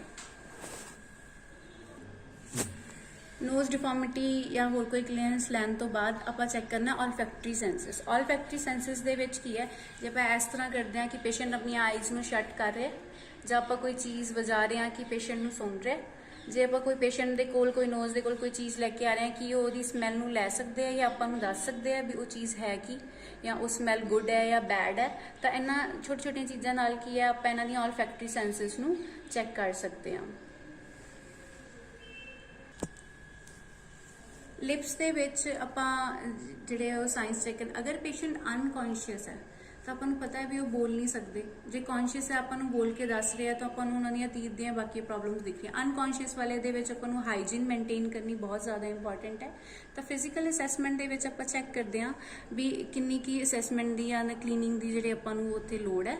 ਅਗਰ ਨਹੀਂ ਪੇਸ਼ੈਂਟ ਕੌਂਸ਼ੀਅਸ ਹੈ, ਆਪਣੇ ਆਪ ਆਪਾਂ ਨੂੰ ਦੱਸ ਸਕਦਾ ਹੈ, ਤਾਂ ਆਪਾਂ ਫਿਰ ਵੀ ਚੈੱਕ ਕਰਾਂਗੇ ਵੀ ਹੋਰ ਕੋਈ ਪ੍ਰੋਬਲਮ ਜਾਂ ਕੋਈ ਇਨਫੈਕਸ਼ਨ ਜਿਹੜੀ ਆਪਾਂ ਨੂੰ ਅੰਦਰ ਨਜ਼ਰ ਆ ਰਹੀ ਹੈ ਕਿ ਨਹੀਂ ਨਜ਼ਰ ਆ ਰਹੀ। ਇਹਦੇ ਵਿੱਚ ਆਪਾਂ ਟੰਗ ਪ੍ਰੈਸ਼ਰ ਨਾਲ ਜਿਹੜੀ ਟੰਗ ਦੀਆਂ ਜਿਹੜੀਆਂ ਮੂਵਮੈਂਟਸ ਹੈ ਉਹਨਾਂ ਨੂੰ ਚੈੱਕ ਕਰਨਾ ਹੁੰਦਾ ਹੈ। ਇਹਦੇ ਵਿੱਚ ਕੀ ਕਰਾਂਗੇ ਆਪਾਂ ਸਪੈਸ਼ਲਾਂ ਦੀ ਹੈਲਪ ਨਾਲ ਕੀ ਹੈ ਟੰਗ ਨੂੰ ਨੀਚੇ ਕਰਕੇ ਦੇਖਾਂਗੇ ਤੇ ਪੇਸ਼ੈਂਟ ਨੂੰ ਆ ਕਰਨ ਨੂੰ ਕਵਾਂਗੇ। ਇਹਦੇ ਨਾਲ ਆਪਾਂ ਨੂੰ ਕਿਹੜੀ ਮੂਵਮੈਂਟ ਦਾ ਪਤਾ ਚੱਲੇਗਾ ਵੀ ਪੇਸ਼ੈਂਟ ਦੀ ਜਿਹੜੀ ਟੰਗ ਹੈ ਜਾਂ ਮਾਊਥ ਦੇ ਅੰਦਰ ਜਿਹੜੀ ਪ੍ਰੋਪਰ ਮੂਵਮੈਂਟ ਹੋ ਰਹੀ ਹੈ ਜਾਂ ਨਹੀਂ ਹੋ ਰਹੀ। ਇਸ ਤੋਂ ਬਾਅਦ ਪੇਸ਼ੈਂਟ ਨੂੰ ਕਵਾਂਗੇ ਵੀ ਟੰਗ ਨੂੰ ਉੱਪਰ ਕਰੋ, ਤੇ ਟੰਗ ਉੱਪਰ ਕਰਨ ਤੋਂ ਬਾਅਦ ਆਪਾਂ ਨੀਚੇ ਚੈੱਕ ਕਰਾਂਗੇ ਵੀ ਜਿਹੜੀ ਸਾਰੀ ਚੀਜ਼ ਠੀਕ ਹੈ ਜਾਂ ਨਹੀਂ ਠੀਕ। ਉਸ ਤੋਂ ਬਾਅਦ ਆਪਾਂ ਸਾਈਡ ਮੂਵਮੈਂਟਸ ਚੈੱਕ ਕਰਨੀ ਹੈ। ਸਾਈਡ ਮੂਵਮੈਂਟਸ ਦੇ ਵਿੱਚ ਆਪਾਂ ਪੇਸ਼ੈਂਟ ਦੀ ਰਾਈਟ ਸਾਈਡ ਤੇ ਜਿਹੜੀ ਮੂਵਮੈਂਟ ਹੈ ਉਹ ਕਰਨੀ ਹੈ, ਲੇਕਿਨ ਮੂਵਮੈਂਟ ਥੋੜੀ ਸਲੋ ਹੋਣੀ ਚਾਹੀਦੀ ਹੈ ਤਾਂ ਕਿ ਪੇਸ਼ੈਂਟ ਦੇ ਸੱਟ ਨਾ ਵੱਜੇ। ਤਾਂ ਰਾਈਟ ਸਾਈਡ ਤੇ ਦੈਨ ਆਪਾਂ ਕੀ ਕਰਾਂਗੇ ਲੈਫਟ ਸਾਈਡ ਤੇ। ਪ੍ਰੋਪਰ ਮਾਊਥ ਓਪਨ ਹੋਣ ਤੋਂ ਬਾਅਦ ਆਪਾਂ ਚੈੱਕ ਕਰਨਾ ਹੈ ਵੀ ਅੰਦਰ ਕੋਈ ਇਨਫੈਕਸ਼ਨ ਹੈ ਜਾਂ ਨਹੀਂ। ਤਾਂ ਆਪਾਂ ਹੇਅਰ ਫੇਸ ਨੂੰ ਕਵਰ ਅਪ ਕਰ ਚੁੱਕੇ ਹਾਂ। ਤਾਂ ਨੈਕਸਟ ਇਨਸਪੈਕਸ਼ਨ ਦਾ ਜੋ ਆਪਣਾ ਪਾਰਟ ਹੈ ਉਹ ਹੈ ਆਪਣੀ ਨੈਕ। ਤਾਂ ਨੈਕ ਦੇ ਵਿੱਚ ਆਪਾਂ ਪੇਸ਼ੈਂਟ ਨੂੰ ਕੀ ਕਹਿਣਾ ਹੈ ਵੀ ਤੁਸੀਂ ਆਪਣੇ ਹੈਡ ਨੂੰ ਥੋੜਾ ਟਿਲਟ ਕਰੋ ਤੇ ਉੱਪਰ ਤੱਕ ਜਿਹੜਾ ਨੈਕ ਦਾ ਆ ਪੂਰਾ ਰੀਜਨ ਹੈ ਇਹ ਆਪਾਂ ਚੈੱਕ ਕਰਨਾ ਹੈ। ਨੈਕ ਦੇ ਜੋ ਰੀਜਨ 'ਚ ਸਭ ਤੋਂ ਪਹਿਲਾਂ ਜਿਹੜੀ ਆਪਾਂ ਚੀਜ਼ ਚੈੱਕ ਕਰਨੀ ਹੈ ਵੀ ਪੇਸ਼ੈਂਟ ਨੂੰ ਜਿਹੜੇ ਗਲੈਂਡਸ ਹੈ ਉਹ, ਤਾਂ ਗਲੈਂਡਸ ਵਿੱਚ ਦੇਖਣਾ ਵੀ ਕੋਈ ਬਲਜਿੰਗ ਤਾਂ ਨਹੀਂ। ਜਿਹੜੇ ਹੈਂਡ ਹੈ ਤੁਸੀਂ ਸੌਫਟਲੀ ਟੱਚ ਕਰਨੇ ਤਾਂ ਕਿ ਪੇਸ਼ੈਂਟ ਨੂੰ ਪੇਨ ਨਾ ਹੋਵੇ। ਤਾਂ ਬਲਜਿੰਗ ਪਾਰਟ ਦੇ ਵਿੱਚ ਆਪਾਂ ਚੈੱਕ ਕਰਾਂਗੇ ਵੀ ਕੋਈ ਬਲਜਿੰਗ ਤਾਂ ਨਹੀਂ ਜਾਂ ਹੋਰ ਕੋਈ ਇਨਫਲੇਮੇਸ਼ਨ ਜਾਂ ਤੁਸੀਂ ਜਾਂ ਕੋਈ ਵੀ ਜਿਹੜੀ ਨੋਟ ਹੈ ਉਹਨੂੰ ਫੀਲ ਕਰ ਪਾ ਰਹੇ ਹੋ ਜਾਂ ਨਹੀਂ ਕਰ ਪਾ ਰਹੇ। ਅਗਰ ਸਭ ਕੁਝ ਠੀਕ ਹੈ ਤਾਂ ਉਸ ਤੋਂ ਬਾਅਦ ਤੁਸੀਂ ਜਾਓਗੇ ਕੈਰੋਟਿਡ ਪਲਸ ਵੱਲ। ਤਾਂ ਕੈਰੋਟਿਡ ਪਲਸ ਜਿਹੜੀ ਹੈ ਤੁਹਾਨੂੰ ਇੱਥੋਂ ਪਤਾ ਲੱਗੇਗੀ। ਤਾਂ ਕੈਰੋਟਿਡ ਪਲਸ ਨੂੰ ਆਪਾਂ ਕਦੇ ਵੀ ਥੰਬ ਨਾਲ ਨਹੀਂ ਚੈੱਕ ਕਰਨਾ, ਤਾਂ ਆਪਾਂ ਹਮੇਸ਼ਾ ਕਾਹਦੇ ਨਾਲ ਚੈੱਕ ਕਰਾਂਗੇ ਆਪਣੀਆਂ 2 ਫਿੰਗਰਸ ਦੇ ਨਾਲ। ਤਾਂ ਕੈਰੋਟਿਡ ਪਲਸ ਆਪਾਂ ਚੈੱਕ ਕਰਨ ਲੱਗਿਆ ਤਾਂ ਫੀਲ ਕਰਨਾ ਹੈ ਵੀ ਪੇਸ਼ੈਂਟ ਦੀ ਜਿਹੜੀ ਪਲਸ ਹੈ ਜਾਂ ਕੈਰੋਟਿਡ ਪਲਸ ਹੈ ਆਪਾਂ ਨੂੰ ਸਹੀ ਦਿਖ ਰਿਹਾ ਕਿ ਨਹੀਂ। ਆਪਾਂ ਦੋਨੋਂ ਸਾਈਡਸ ਤੇ ਬਾਏ ਚੈਕਿੰਗ ਨਹੀਂ ਕਰਨੀ, ਪਹਿਲਾਂ ਇੱਕ ਸਾਈਡ ਤੋਂ ਚੈੱਕ ਕਰਾਂਗੇ ਫਿਰ ਜਿਹੜੀ ਹੈ ਆਪਾਂ ਸੈਕਿੰਡ ਸਾਈਡ ਤੋਂ ਚੈੱਕ ਕਰਾਂਗੇ। ਤਾਂ ਪਲਸ ਚੈੱਕ ਕਰ ਲਈ ਹੋਈ ਹੈ। ਤਾਂ ਇਹਦੇ ਵਿੱਚ ਆਪਾਂ ਨੋਟਸ ਤੇ ਇਨਫਲੇਮੇਸ਼ਨ ਚੈੱਕ ਕਰ ਲਈ ਹੋਈ ਹੈ। ਤਾਂ ਫਿਰ ਆਪਾਂ ਕ੍ਰੇਨੀਅਲ ਨਰਵਸ ਦੀ ਮੂਵਮੈਂਟ ਵਾਸਤੇ ਇੱਥੋਂ ਚੈੱਕ ਕਰਾਂਗੇ। ਫਿਰ ਪੇਸ਼ੈਂਟ ਨੂੰ ਕਵਾਂਗੇ ਵੀ ਮਾਊਥ ਓਪਨ ਕਰਕੇ ਦੇਖੇ, ਮਾਊਥ ਬੰਦ ਕਰਕੇ ਵੇਖੇ, ਤਾਂ ਜਿਹੜੇ ਇੱਥੇ ਕੋਈ ਸਿਸਟ ਜਾਂ ਕੋਈ ਹੋਰ ਇਨਫੈਕਸ਼ਨ ਲੱਗਦੀ ਹੈ ਆਪਾਂ ਨੂੰ ਪਤਾ ਲੱਗ ਸਕੇ। ਆਫਟਰ ਦੈਟ ਆਪਾਂ ਕੀ ਕਰਾਂਗੇ ਬੈਕ ਆਫ ਜਿਹੜੀ ਸੋ ਆਰ ਨੈਕਸਟ ਪਾਰਟ ਇਜ਼ ਅਪਰ ਐਕਸਟ੍ਰੀਮਿਟੀ। ਅਪਰ ਐਕਸਟ੍ਰੀਮਿਟੀ ਵਿੱਚ ਥਰੋਟ ਤੋਂ ਬਾਅਦ ਕੀ ਆਪਾਂ ਸ਼ੋਲਡਰਸ ਦੇਖਾਂਗੇ, ਦੈਟ ਇਜ਼ ਕਾਲਡ ਏਪੈਕਸ ਰੀਜਨ। ਇਹ ਆਪਣਾ ਏਪੈਕਸ ਰੀਜਨ ਹੈ। ਇੱਥੇ ਆਪਾਂ ਇਹਦੇ ਟੈਪ ਕਰਕੇ ਚੈੱਕ ਕਰਨਾ ਹੈ ਵੀ ਕੋਈ ਡਰਾਊਜ਼ੀਨੈਸ ਜਾਂ ਕੋਈ ਬਲਜਿੰਗ ਪਾਰਟ ਜਾਂ ਕੋਈ ਇਨਫਲੇਮੇਸ਼ਨ ਆਪਾਂ ਨੂੰ ਦਿਖਤਾ ਨਹੀਂ ਰਹੀ। ਤਾਂ ਇੱਥੋਂ ਪੂਰਾ ਪ੍ਰੋਪਰ ਚੈੱਕ ਕਰਨ ਤੋਂ ਬਾਅਦ ਕੀ ਹੈ ਉਸ ਤੋਂ ਬਾਅਦ ਕੀ ਆਪਾਂ ਆਪਣੀਆਂ ਆਰਮਸ ਤੱਕ ਆਉਣਾ।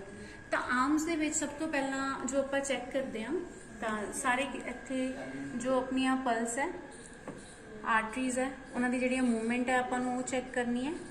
ਤਾਂ ਮੂਵਮੈਂਟ ਕਰਨ ਚੈੱਕ ਟਾਈਮ ਪਹਿਲਾਂ ਆਪਾਂ ਇੱਥੋਂ ਚੈੱਕ ਕਰਾਂਗੇ ਸਬਕਿਊਟੇਨੀਅਸ ਜਾਂ ਅਪਰ ਰੀਜਨ ਪਾਰਟ ਤੋਂ। ਉਸ ਤੋਂ ਬਾਅਦ ਆਪਾਂ ਕੀ ਕਰਨਾ ਹੈ ਇੱਥੇ ਜਿਹੜਾ ਆਪਣੀ ਬ੍ਰੇਕੀਅਲ ਆਰਟਰੀ ਹੈ ਆਪਾਂ ਉਹਨੂੰ ਫੀਲ ਕਰਾਂਗੇ ਵੀ ਸਹੀ ਤਰ੍ਹਾਂ ਪਾਲਪੇਟ ਹੋ ਰਹੀ ਹੈ ਜਾਂ ਨਹੀਂ ਹੋ ਰਹੀ। ਬ੍ਰੇਕੀਅਲ ਤੋਂ ਬਾਅਦ ਆਪਾਂ ਕੀ ਕਰਨਾ ਹੈ ਰੇਡੀਅਲ ਤੇ ਜਾਣਾ ਹੈ। ਰੇਡੀਅਲ ਤੋਂ ਬਾਅਦ ਆਪਾਂ ਜਿਹੜੀ ਆਪਣੀਆਂ ਹੈਂਡਸ ਦੀਆਂ ਮੂਵਮੈਂਟ ਤੱਕ ਜਾਣਾ। ਤਾਂ ਸਭ ਤੋਂ ਪਹਿਲਾਂ ਆਪਾਂ ਇੱਥੋਂ ਕਵਰ ਕਰਕੇ ਦੇਖਾਂਗੇ ਵੀ ਹੈਂਡ ਦੀ ਮੂਵਮੈਂਟ ਸਹੀ ਹੋ ਰਹੀ ਹੈ ਜਾਂ ਨਹੀਂ ਹੋ ਰਹੀ। ਉਸ ਤੋਂ ਬਾਅਦ ਕੀ ਕਰਾਂਗੇ ਆਪਾਂ ਇੱਥੇ ਦੇਖਾਂਗੇ ਵੀ ਕੋਈ ਰੈਡਨੈਸ ਤਾਂ ਨਹੀਂ। ਅਗਰ ਰੈਡਨੈਸ ਨਹੀਂ ਹੈ कोई होर स्किन इन्फेक्शन या तुहानूं नहीं दिख रही है, उस तो बाद आपां नेल्स नूं चैक करना है। तो नेल्स दे विच की है, आपां नेल्स नूं प्रेस करके देखांगे। अगर 2 सैकेंड बाद जिहड़ी स्किन है वापस उस तरह रैड कलर तो वापस होके अपनी नॉर्मल कलर दे विच आ रही है, मतलब जिहड़ी पेशेंट नूं कोई स्किन प्रॉब्लम नहीं हैगी ते पेशेंट ठीक है। अगर इस तरह नहीं हो रहा, स्किन का कलर चेंज नहीं हो रहा, उस तरह ही रह रहा है तो जिहड़ी स्किन है अंदर तक डिप ही रह रही है, मतलब पेशेंट नूं कोई प्रॉब्लम है।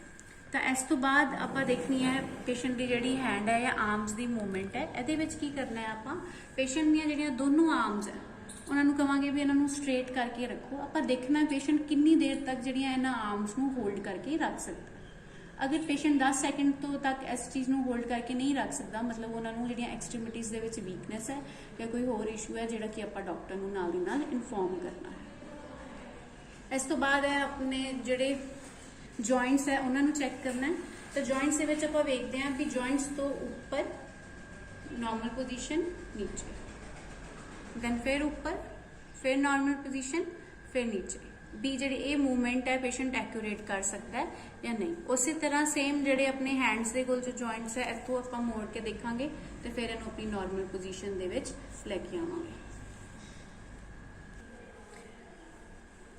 नैक और अपर एक्सट्रीमिटीज तो बाद जो अपना next portion inspection, auscultation, manipulation ते परकशन दे विच जो आंदा है वो है अपना एबडोमन पार्ट और चैस्ट रीजन। चैस्ट रीजन दे विच सब तो पहला जिहड़ियां आपां साउंड्स चैक करते हैं वो आपां अपनियां चैस्ट साउंड्स चैक करते हैं। चैस्ट साउंड्स तो बाद आपां चैक करनी है लंग साउंड्स। लंग साउंड्स तो बाद आपां स्टमक साउंड्स नूं चैक करते हैं। ये सारे प्रोसीजर नूं आपां ऑस्कल्टेशन दे विच काउंट करते हैं। तो सब तो पहला की है आपां स्टैथोस्कोप नूं चैक करना है भी वो ऑन है, ठीक है। फिर उन्होंने अपने year they which plug in करांगे। उस तो बाद जिहड़ियां साउंड सब तो पहला आउणगियां उन्हां दे विच आपां हार्ट साउंड्स दे विचों सब तो पहला जिहड़ी चीज़ है वो स्टार्ट करांगे। हार्ट साउंड्स दे विच जिहड़ी अपनी सैकेंड इंटरकोस्टल मसल है नैक तो लैके तो उहदे विच इत्थे हुंदी है aortic, then pulmonary, mid arch, then mitral valve. Total जिहड़ियां 5 जिहड़ियां साउंड्स है वो आपां हार्ट दे विच चैक करनी है। तो जो रिब दे सेंटर दे विच ਇਹਦੇ 4 इंटरकोस्टल मसल्स ਦੇ ਵਿੱਚ जो सब तो फर्स्ट ਆਪਾਂ ਨੂੰ साउंड सुनेगी that is called aortic sound. उस तो बाद राइट हैंड साइड ਤੇ ਉਹਦੇ ਬਿਲਕੁਲ ਸਾਹਮਣੇ ਪਲਮੋਨਿਕ। ਪਲਮੋਨਿਕ ਤੋਂ ਬਾਅਦ ਆਪਾਂ ਮਿਡ ਆਰਕ ਦੇ ਵਿੱਚ ਉਸ ਤੋਂ ਨੀਚੇ,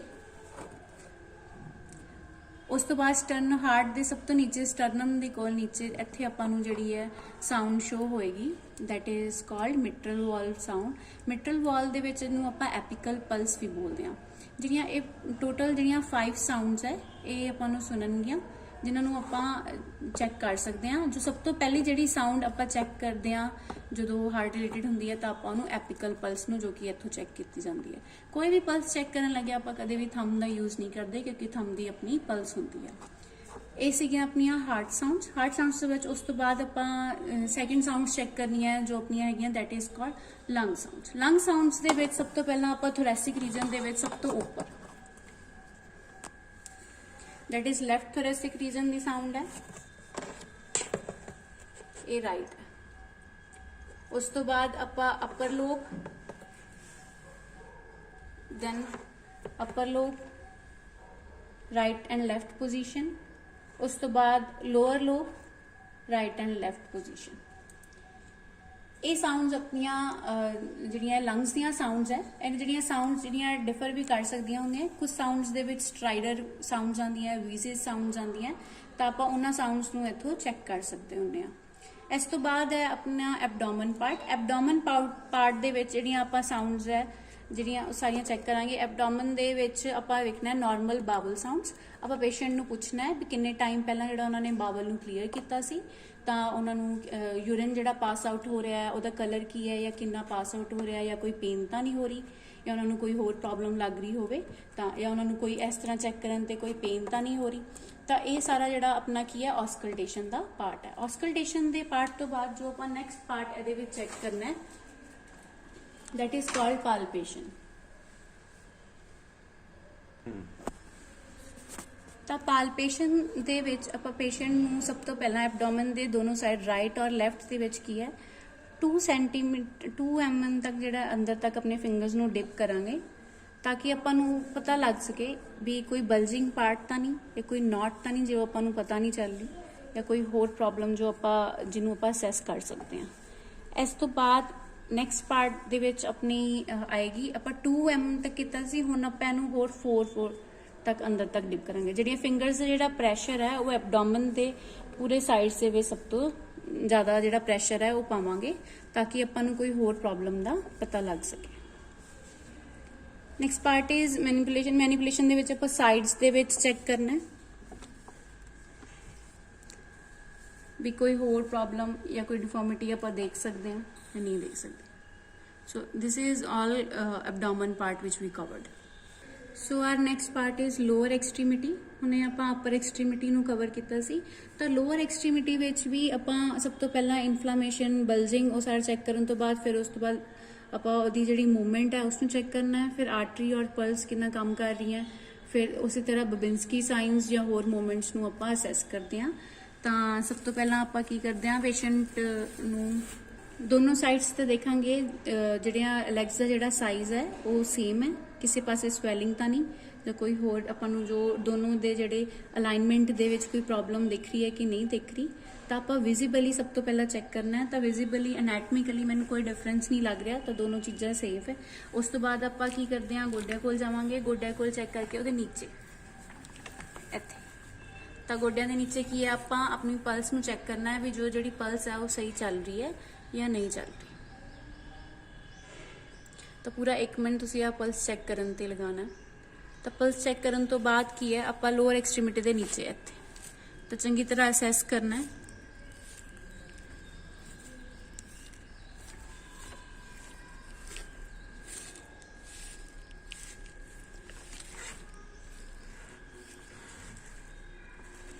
तो इतनी कोई प्रॉब्लम नहीं लग रही, सब ठीक है। तो उस तो बाद आपां जिहड़ी टिबियल पल्स है वो चेक करांगे जो कि आपां नूं साइड्स ते मिलेगी।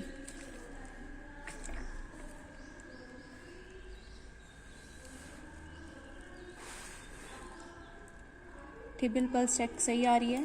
तो उस तो बाद आपां अपने पैर की तरफ जावांगे। तो पैर दे विच आपां जिहड़ी इधरली साइड ते डॉर्सल पैडिस चेक करांगे।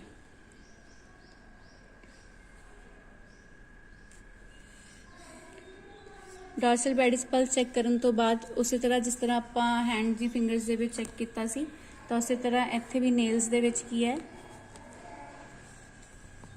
आपां हरेक पॉइंट नूं प्रेस करके देखांगे। अगर स्किन 2 सेकंड्स दे अंदर वापस नहीं आ रही तो ਇਹਦਾ मतलब पेशेंट नूं कोई इन्फेक्शन है, कोई प्रॉब्लम है। अब फिर तो आराम नाल दोनों साइड्स ते इन्हां नूं प्रेस करके देखांगे।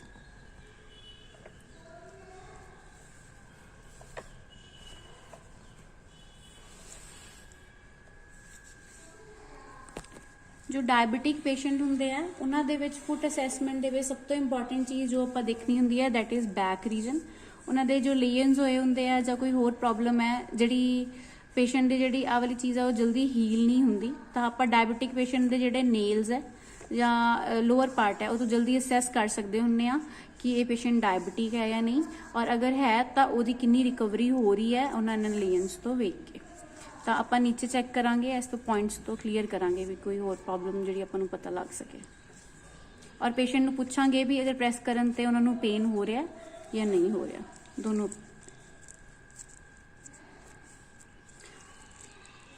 आफ्टर दिस असैसमेंट और चैकिंग पल्स आपां की चैक करना है पेशेंट दी लैग्स दी मूवमेंट। तो लैग्स दी मूवमेंट दे विच आपां की करना है पेशेंट नूं कहना भी लैग नूं उपर चक के देखो, तो पेशेंट जिहड़े अपनी एक्सट्रीमिटी नूं चक के देखेंगे। अगर पेशेंट 10 सेकंड वास्ते इत्थे नहीं रख सकते, नाल दी नाल लैग नूं थल्ले सुट रहा, तो ये मतलब कि उन्हां नूं कोई मस्कुलर प्रॉब्लम है या मूवमेंट प्रॉब्लम है जिहड़ी नहीं हो सकती, या आपां उन्हां नूं ठीक करना है। अगर पेशेंट 10 सेकंड तक अपनी लैग नूं इस तरह मोड़ सकते हैं, उस तो बाद जिहड़ी सैकेंड लैग है उन्होंने फिर 10 सेकंड दे वास्ते कर सकते हैं, मतलब जिहड़ियां उन्हां दोनों जिहड़ियां लोअर एक्सट्रीमिटीज़ है जिहड़ियां दोनों सही काम कर रही हैं। अगर एक लैग चो हो रहा दूसरी लैग चो नहीं हो रहा तो मतलब लोअर एक्सट्रीमिटी दे विच प्रॉब्लम है। उस तो बाद लैग दी मूवमेंट तो बाद आपां की करना है पेशेंट नूं कहना भी लैग फोल्ड करके देखो। अगर वो पेशेंट लैग फोल्ड कर सकता है, अगर कर सकता है तो मतलब वो जी फोल्डिंग पार्ट है वो ठीक है। अगर नहीं कर सकता दोनों लैग्स दे विच तां भी आपां जिहड़ी ओनू डॉक्यूमेंटेशन दे विच नोट कर देंगे तो डॉक्टर नूं इन्फॉर्म कर देंगे। आफ्टर दैट ਆਪਾਂ ਫੀਟ ਦੇ ਤਰਫ ਜਾਵਾਂਗੇ। ਫੀਟ ਦੇ ਵਿੱਚ ਐਂਕਲ ਮੂਵਮੈਂਟ ਦੇਖਣੀ ਹੈ ਤਾਂ ਆਪਾਂ ਪੇਸ਼ੈਂਟ ਨੂੰ ਕਹਿਣਾ ਵੀ ਕਲੌਕਵਾਈਜ਼ ਤੇ ਐਂਟੀ ਕਲੌਕਵਾਈਜ਼ ਜਿਹੜੀ ਮੂਵਮੈਂਟ ਕਰਨੀ ਹੈ। ਤਾਂ ਇੱਥੋਂ ਆਪਾਂ ਨੂੰ ਪਤਾ ਲੱਗੇਗਾ ਕਿ ਕਲੌਕਵਾਈਜ਼ ਔਰ ਐਂਟੀ ਕਲੌਕਵਾਈਜ਼ ਦੋਨੋਂ ਮੂਵਮੈਂਟ ਹੋ ਸਕਦੀ ਹੈ। ਮਤਲਬ ਆਪਾਂ ਫਲੈਕਸੀबिलिटी ਚੈੱਕ ਕਰਨੀ ਹੈ ਔਰ ਰੇਂਜ ਆਫ ਮੋਸ਼ਨ ਚੈੱਕ ਕਰਨਾ। ਇੱਥੇ ਆਪਾਂ ਫਲੈਕਸੀबिलिटी ਚੈੱਕ ਕਰ ਰਹੇ ਹਾਂ ਵੀ ਕਲੌਕਵਾਈਜ਼ ਤੇ ਐਂਟੀ ਕਲੌਕਵਾਈਜ਼ ਘੁੰਮ ਸਕਦਾ ਔਰ ਜੇ ਕਿੰਨੀ ਲੈਗ ਪੇਸ਼ੈਂਟ ਦੀ ਉੱਪਰ ਜਾ ਰਹੀ ਹੈ ਜਾਂ ਜਿੰਨੀ ਜਾ ਸਕਦੀ ਹੈ ਜਾਂ ਇਹ ਲੈਗ ਕਿੰਨੀ ਉੱਪਰ ਜਾ ਸਕਦੀ ਹੈ ਜਾਂ ਨੀਚੇ ਰਹਿ ਸਕਦੀ ਹੈ। ਇਹ ਕੀ ਹੈ, patient the range of motion ਹੈ ਵੀ ਉਹ ਕਿੰਨੀ ਡਿਸਟੈਂਸ ਤੱਕ ਆਪਣੀ ਜਿਹੜੇ ਬਾਡੀ ਪਾਰਟ ਨੂੰ ਹੈ ਉਹ ਲੈ ਕੇ ਜਾ ਸਕਦਾ ਹੈ ਜਾਂ ਖਿੱਚ ਸਕਦਾ ਹੈ। ਤਾਂ ਇਹਦੇ ਵਿੱਚ ਲੋਅਰ ਐਕਸਟ੍ਰੀਮਿਟੀਜ਼ ਦੇ ਵਿੱਚ ਆਪਾਂ range of motion, pulse, flexibility, infection, nails ਨੂੰ ਪ੍ਰੋਪਰ ਆਪਾਂ ਇਹਦੇ ਵਿੱਚ ਚੈੱਕ ਕਰਾਂਗੇ। So our next region is back region. ਤਾਂ ਬੈਕ ਰੀਜਨ ਦੇ ਵਿੱਚ ਬਿਲਕੁਲ ਉਸੇ ਤਰ੍ਹਾਂ ਆਪਾਂ ਜਿਹੜੀਆਂ ਲੰਗਸ ਦੀਆਂ ਸਾਊਂਡਸ ਨੂੰ ਚੈੱਕ ਕਰਨਾ ਹੈ। ਤਾਂ ਏਪੈਕਸ ਦੇ ਕੋਲੇ ਸਭ ਤੋਂ ਪਹਿਲਾਂ ਅਪਰ ਰੀਜਨ, ਰਾਈਟ ਤੇ ਲੈਫਟ, ਦੈਨ ਅਪਰ ਲੋਬ, ਰਾਈਟ ਤੇ ਲੈਫਟ, ਉਸ ਤੋਂ ਬਾਅਦ ਲੋਅਰ ਲੋਬ, ਰਾਈਟ ਤੇ ਲੈਫਟ। ਤਾਂ ਆਪਾਂ ਉਸੇ ਤਰ੍ਹਾਂ ਸੇਮ ਸਾਊਂਡਸ ਨੂੰ ਚੈੱਕ ਕਰਨਾ ਹੈ। ਸਾਊਂਡ ਚੈੱਕ ਕਰਨ ਤੋਂ ਬਾਅਦ ਆਪਾਂ ਇਸ ਤੋਂ ਬਾਅਦ ਸਾਰੇ ਕਿਤੇ ਫਿਰ ਤੋਂ ਪਾਲਪੇਟ ਕਰਕੇ ਦੇਖਾਂਗੇ।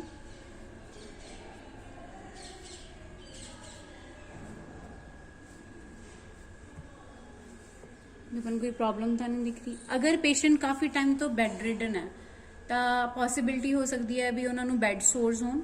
तो अगर उन्होंने बैड सोर्स है या कोई वूंड्स है तो उन्होंने साइड्स ते आप चैक करांगे। अगर हुन हुई हैं तो कितना टाइम हो गया, अगर हो चुकी हैं तो उन्होंने हील करन ते कितना टाइम लग रहा है, ਜਾਂ ਹਜੇ ਤੱਕ ਉਹ ਹੀਲ ਨਹੀਂ ਹੋ ਰਹੀਆਂ। ਅਗਰ ਨਹੀਂ ਹੀਲ ਹੋ ਰਹੀਆਂ ਤਾਂ ਉਹਦਾ ਕੀ ਰੀਜ਼ਨ ਹੈ ਕਿ ਜਿਹੜੀ ਇਹ ਜੋ ਪੇਨ ਹੈ ਜਿਹੜੀ ਉਹ ਹੀਲ ਨਹੀਂ ਹੋ ਪਾ ਰਹੀ ਹੈ। ਤਾਂ ਸਾਈਡਸ ਦੇ ਵਿੱਚ ਆਪਾਂ ਦੇਖਣਾ ਤੇ ਥੋੜਾ ਥੋੜਾ ਟੈਪ ਕਰਕੇ ਦੇਖਣਾ। ਆਪਾਂ ਫਿੰਗਰਸ ਦੇ ਨਾਲ ਜਿਹੜਾ ਕੀ ਹੈ ਪ੍ਰੈਸ਼ਰ ਪਾਵਾਂਗੇ, ਨਾਲ ਦੀ ਨਾਲ ਕੀ ਆਪਾਂ ਥੋੜੀ ਜਿਹੀ ਬੈਕ ਕੇਅਰ ਦੇ ਦਾਂਗੇ ਤਾਂ ਕਿ ਜਿਹੜੀ ਬਲੱਡ ਸਰਕੂਲੇਸ਼ਨ ਹੈ ਜਿਹੜੀ ਪੇਸ਼ੈਂਟ ਦੀ ਉਹ ਨਾਰਮਲ ਰਹੇ। ਤਾਂ ਇਹ ਪ੍ਰੋਪਰ ਜਿਹੜੀ ਆਪਾਂ ਸਭ ਕੁਝ ਹੈ ਆਪਾਂ ਬੈਕ ਅਸੈਸਮੈਂਟ ਦੇ ਵਿੱਚ ਚੈੱਕ ਕਰਨਾ ਹੈ। ਇਹਦੇ ਵਿੱਚ ਆਪਾਂ ਪੇਸ਼ੈਂਟ ਦੇ ਵਿੱਚ ਜਦੋਂ ਪਿੱਛੋਂ ਸਾਊਂਡ ਚੈੱਕ ਕਰਾਂਗੇ ਤਾਂ ਪੇਸ਼ੈਂਟ ਨੂੰ ਆਪਾਂ ਫਿਰ ਕਵਾਂਗੇ ਕਿ ਤੁਸੀਂ ਫਿਰ ਤੋਂ ਡੀਪ ਬਰੀਦਿੰਗ ਲਓ ਤਾਂ ਕਿ ਆਪਾਂ ਨੂੰ ਪੇਸ਼ੈਂਟ ਦੀਆਂ ਜਿਹੜੀਆਂ ਨਾਰਮਲ ਜਿਹੜੀਆਂ ਸਾਊਂਡਸ ਹੈ ਉਹਨਾਂ ਦਾ ਪਤਾ ਚੱਲ ਸਕੇ। ਸੋ ਇਹ ਸਾਰਾ ਆਪਾਂ ਬੈਕ ਅਸੈਸਮੈਂਟ ਦੇ ਵਿੱਚ। ਤਾਂ ਅਗਰ ਆਪਾਂ ਬੈਕ ਅਸੈਸਮੈਂਟ ਦੇ ਵਿੱਚ ਅਗਰ ਪੇਸ਼ੈਂਟ ਨੂੰ ਬੈਡ ਸੋਰਸ ਹੈ ਤਾਂ ਆਪਾਂ ਪ੍ਰੈਫਰ ਕਰਾਂਗੇ ਵੀ ਪੇਸ਼ੈਂਟ ਹਰ 2 ਘੰਟੇ ਬਾਅਦ ਸਾਈਡਸ ਲੈ ਕੇ ਆਪਣੀ ਪੋਜੀਸ਼ਨ ਨੂੰ ਚੇਂਜ ਕਰ ਸਕੇ। ਅਗਰ ਪੇਸ਼ੈਂਟ ਨਾਰਮਲ ਹੈ ਤਾਂ ਵੀ ਆਪਾਂ ਟਰਾਈ ਕਰਨਾ ਕਿ ਹਰ 2 ਘੰਟੇ ਬਾਅਦ ਇੱਕ ਵਾਰੀ ਉਹ ਸਾਈਡ ਲੈ ਲਵੇ ਤਾਂ ਕਿ ਉਹਨੂੰ ਬੈਕ ਸੋਰਸ ਤੋਂ ਪ੍ਰੀਵੈਂਟ ਕੀਤਾ ਜਾ ਸਕੇ। ਤਾਂ this is all about the back inspection. Head to toe assessment ਦੇ ਵਿੱਚ ਆਪਾਂ ਪ੍ਰੋਪਰ ਪ੍ਰੋਸੀਜਰ ਪੜ੍ਹ ਚੁੱਕੇ ਹਾਂ ਵੀ ਹੈਡ ਟੂ ਟੋ ਦੇ ਵਿੱਚ ਅਸੈਸਮੈਂਟ ਦੇ ਵਿੱਚ ਆਪਾਂ ਕੀ ਚੈੱਕ ਕਰਨਾ ਹੈ। ਆਪਾਂ ਫਿਰ ਤੋਂ ਇੱਕ ਵਾਰੀ ਥੋੜਾ ਰਿਵਾਈਜ਼ ਕਰਕੇ ਦੇਖ ਲੈਂਦੇ ਹਾਂ। ਤਾਂ ਸਭ ਤੋਂ ਪਹਿਲਾਂ ਹੈਡ ਰੀਜਨ ਦੇ ਵਿੱਚ ਆਪਾਂ ਕੀ ਕਰਨਾ ਹੈ, ਅਲਾਈਨਮੈਂਟ, ਹੈਡ ਦਾ ਸਾਈਜ਼। ਉਸ ਤੋਂ ਬਾਅਦ ਹੇਅਰਸ ਦੇ ਵਿੱਚ ਕਿੰਨੀ ਗਰੋਥ ਹੈ, ਕੋਈ ਲੀਸਿਸ ਦੀ ਪ੍ਰੋਬਲਮ ਤਾਂ ਨਹੀਂ ਜਾਂ ਕੋਈ ਐਲੋਪੇਸ਼ੀਆ ਜਾਂ ਕੋਈ ਹੋਰ ਇਨਫੈਕਸ਼ਨ ਤਾਂ ਨਹੀਂ ਜੋ ਆਪਾਂ ਨੂੰ ਨਹੀਂ ਪਤਾ ਲੱਗ ਰਹੀ, ਕੋਈ ਕੱਟ ਜਾਂ ਬਰੂਸਿਸ। ਉਸ ਤੋਂ ਬਾਅਦ ਆਪਾਂ ਆਈਜ਼ ਵੱਲ ਚੈੱਕ ਕੀਤਾ ਸੀ। ਆਈਜ਼ ਦੇ ਵਿੱਚ ਆਪਾਂ ਆਈਸਾਈਟ ਚੈੱਕ ਕਰਾਂਗੇ ਸਭ ਤੋਂ ਪਹਿਲਾਂ। ਫਿਰ ਪਿਊਪਲ ਕਿੰਨਾ ਡਾਇਲੇਟ ਹੋ ਰਿਹਾ ਹੈ, ਕੰਜਕਟਿਵਾਈਟਿਸ ਦੀ ਇਨਫੈਕਸ਼ਨ ਤਾਂ ਨਹੀਂ, ਕੋਈ ਸਕਲੈਰਾ ਦੇ ਵਿੱਚ ਅਬਨੋਰਮੈਲਿਟੀ ਤਾਂ ਨਹੀਂ। ਉਸ ਤੋਂ ਬਾਅਦ ਨੋਜ਼ ਦੇ ਵਿੱਚ ਆਪਾਂ ਡਿਵੇਟਡ ਸੈਪਟਮ ਚੈੱਕ ਕੀਤਾ ਸੀ ਜਾਂ ਆਪਾਂ ਕੁਝ ਸਾਈਨਸ ਚੈੱਕ ਕੀਤੇ ਸੀ। ਉਸ ਤੋਂ ਬਾਅਦ ਈਅਰ ਦੇ ਬੈਕ ਦੇ ਵਿੱਚ ਕੋਈ ਇਨਫੈਕਸ਼ਨ ਤਾਂ ਨਹੀਂ, ਈਅਰ ਦੇ ਅੰਦਰੋਂ ਕੋਈ ਡਰੂਲਿੰਗ ਤਾਂ ਨਹੀਂ ਹੋ ਰਹੀ, ਜਾਂ ਈਅਰ ਦੇ ਜਿਹੜੀ ਅਲਾਈਨਮੈਂਟ ਹੈ ਜਾਂ ਜਿਹੜੀ ਆਪਣੀ ਫੇਸ ਅਲਾਈਨਮੈਂਟ ਹੈ ਉਹ ਪ੍ਰੋਪਰ ਹੈ ਜਾਂ ਨਹੀਂ। ਤਾਂ ਜਦੋਂ ਆਪਾਂ ਪੂਰੀ ਫੇਸ ਅਲਾਈਨਮੈਂਟ ਚੈੱਕ ਕਰ ਰਹੇ ਹਾਂ, ਅਗਰ ਪੇਸ਼ੈਂਟਸ ਕੌਨਸ਼ੀਅਸ ਹੈ ਤਾਂ ਆਪਾਂ ਉਹਨੂੰ ਨਾਲ ਇਹ ਦੱਸ ਸਕਦੇ ਹਾਂ ਵੀ ਅਸੀਂ ਇਹ ਕਿਉਂ ਚੈੱਕ ਕਰ ਰਹੇ ਹਾਂ, ਜਿਹਦੇ ਨਾਲ ਕੀ ਹੈ ਪੇਸ਼ੈਂਟ ਆਪਣੇ ਨਾਲ ਇਨਵੋਲਵ ਹੁੰਦਾ ਰਹੇ ਤੇ ਜਿਹੜੀ ਹਿਸਟਰੀ ਜਿਹੜੀ ਆਪਾਂ ਲੈਣੀ ਹੈ ਉਹਦੇ 'ਚ ਆਪਾਂ ਨੂੰ ਬਹੁਤ ਸਾਰੀਆਂ ਚੀਜ਼ਾਂ ਪਤਾ ਲੱਗ ਸਕਣ ਜੋ ਆਪਾਂ ਨੂੰ ਅੱਗੇ ਪਿੱਛੇ ਨਹੀਂ ਪਤਾ ਲੱਗ ਰਹੀਆਂ। ਤਾਂ ਕਮਿਊਨੀਕੇਸ਼ਨ ਇਸ ਟਾਈਮ ਜਿਹੜਾ ਸਭ ਤੋਂ ਇੰਪੋਰਟੈਂਟ ਪਾਰਟ ਹੁੰਦਾ ਹੈ ਅਗਰ ਪੇਸ਼ੈਂਟ ਕੌਨਸ਼ੀਅਸ ਹੈ ਤਾਂ। ਅਗਰ ਪੇਸ਼ੈਂਟ ਕੌਨਸ਼ੀਅਸ ਨਹੀਂ ਹੈ ਤਾਂ ਤੁਸੀਂ ਫਿਰ ਫਿਜ਼ੀਕਲ ਜਾਂ ਹੈਡ ਟੂ ਟੋ ਅਸੈਸਮੈਂਟ ਕਰ ਰਹੇ ਹੋ। ਤਾਂ ਤੁਸੀਂ ਹੈਡ ਟੂ ਟੋ ਅਸੈਸਮੈਂਟ ਕਰਨ ਤੋਂ ਬਾਅਦ ਉਹਨੇ ਫੈਮਿਲੀ ਰਿਲੇਟਿਵਸ ਦੇ ਨਾਲ ਜੋ ਵੀ ਆ ਰਿਹਾ ਤਾਂ ਉਹਨਾਂ ਤੋਂ ਕੁਝ ਇਨਫੋਰਮੇਸ਼ਨ ਲੈ ਸਕਦੇ ਹੋ। ਔਰ ਤੁਸੀਂ ਉਸ ਅਸੈਸਮੈਂਟ ਨੂੰ ਜਿੰਨੀ ਵਾਰ ਤੁਸੀਂ ਨਿਊਲੀ ਸ਼ਿਫਟ ਵਿੱਚ ਆਉਂਦੇ ਹੋ ਜਾਂ ਸ਼ਿਫਟ ਦੇ ਵਿੱਚ 2-3 ਵਾਰੀ ਆਪਾਂ ਅਨਕੌਨਸ਼ੀਅਸ ਪੇਸ਼ੈਂਟ ਦੇ ਵਿੱਚ ਗਲਾਸਗੋ ਕੋਮਾ ਸਕੇਲ ਨੂੰ ਬਾਰ-ਬਾਰ ਚੈੱਕ ਕਰਦੇ ਹਾਂ ਤਾਂ ਕਿ ਆਪਾਂ ਨੂੰ ਪਤਾ ਲੱਗ ਸਕੇ ਵੀ ਡਾਇਲੇਟਡ ਪੀਪਲ ਦੇ ਵਿੱਚ ਜਾਂ ਫਿਰ ਹੋਰ ਜਿਹੜੀ ਅਬਨੋਰਮੈਲਿਟੀਜ਼ ਆ ਉਹਦੇ ਵਿੱਚ ਕਿੰਨੀ ਅਬਨੋਰਮੈਲਿਟੀ ਆ ਰਹੀ ਹੈ ਜਾਂ ਨਹੀਂ ਆ ਰਹੀ। TPR ਦੀਆਂ ਵੈਲਿਊਜ਼ ਆਪਾਂ ਹਰ 2 ਘੰਟੇ ਬਾਅਦ ICU ਦੇ ਵਿੱਚ ਜਾਂ ਐਮਰਜੈਂਸੀ ਦੇ ਵਿੱਚ ਚੈੱਕ ਕਰ ਰਹੇ ਹੁੰਦੇ ਹਾਂ। ਨਾਰਮਲ ਪੇਸ਼ੈਂਟ ਦੇ ਵਿੱਚ ਆਪਾਂ ਹਰ 4 ਜਾਂ 5 ਘੰਟੇ ਬਾਅਦ ਜਿਹੜੀ TPR ਦੀਆਂ ਵੈਲਿਊਜ਼ ਨੂੰ ਚੈੱਕ ਕਰਦੇ ਹਾਂ। ਉਸ ਤੋਂ ਬਾਅਦ ਆਪਾਂ ਨੈਕ ਵਾਲੀ ਸਾਈਡ ਤੇ ਗਏ। ਨੈਕ ਦੇ ਵਿੱਚ ਆਪਾਂ ਥਾਇਰਾਇਡ, ਕੈਰੋਟਿਡ ਪਲਸ, ਕੋਈ ਸਿਸਟ ਦੀ ਪ੍ਰੋਬਲਮ ਜਾਂ ਕੋਈ ਨੋਟ ਤਾਂ ਨਹੀਂ, ਉਸ ਚੀਜ਼ ਨੂੰ ਚੈੱਕ ਕੀਤਾ। ਉਸ ਤੋਂ ਬਾਅਦ ਆਪਾਂ ਅਪਰ ਐਕਸਟ੍ਰੀਮਿਟੀ ਤੇ ਆਏ। ਅਪਰ ਐਕਸਟ੍ਰੀਮਿਟੀ ਦੇ ਵਿੱਚ ਪਲਸ, ਮੂਵਮੈਂਟ, ਬਰੂਜ਼ਸ, ਨੇਲਸ ਦੇ ਵਿੱਚ ਆਪਾਂ ਨੇਲਸ ਦੀ ਮੂਵਮੈਂਟਸ, ਫਿੰਗਰਸ ਦੀ ਮੂਵਮੈਂਟਸ, ਜਿਹੜੀ ਸਕਿਨ ਹੈ ਉਹ ਵਾਪਸ ਆਪਣੀ ਸਕਿਨ ਜਗ੍ਹਾ ਤੇ ਵਾਪਸ ਆ ਰਹੀ ਹੈ ਪ੍ਰੈਸ ਕਰਨ ਤੋਂ ਬਾਅਦ, ਕਿ ਨੇਲਸ ਦੀ ਕਿੰਨੀ ਕਲੀਨਿੰਗ ਹੈ, ਅਗਰ ਨਹੀਂ ਹੈ ਤਾਂ ਉਹਨਾਂ ਨੂੰ ਕਲੀਨ ਕਰਨਾ ਹੈ, ਤਾਂ ਉਹ ਸਾਰਾ ਕੁਝ ਆਪਾਂ ਚੈੱਕ ਕਰਨਾ ਹੈ। ਉਸ ਤੋਂ ਬਾਅਦ ਆਪਾਂ ਐਬਡੋਮਨ ਰੀਜਨ ਦੇ ਵਿੱਚ ਜਿਹੜੀਆਂ ਸਭ ਤੋਂ ਪਹਿਲਾਂ ਚੈਸਟ ਦੇ ਵਿੱਚ ਸਾਊਂਡਸ, ਹਾਰਟ ਸਾਊਂਡਸ ਚੈੱਕ ਕੀਤੀਆਂ ਸੀ, ਆਇਓਟਿਕ, ਪਲਮੋਨਿਕ।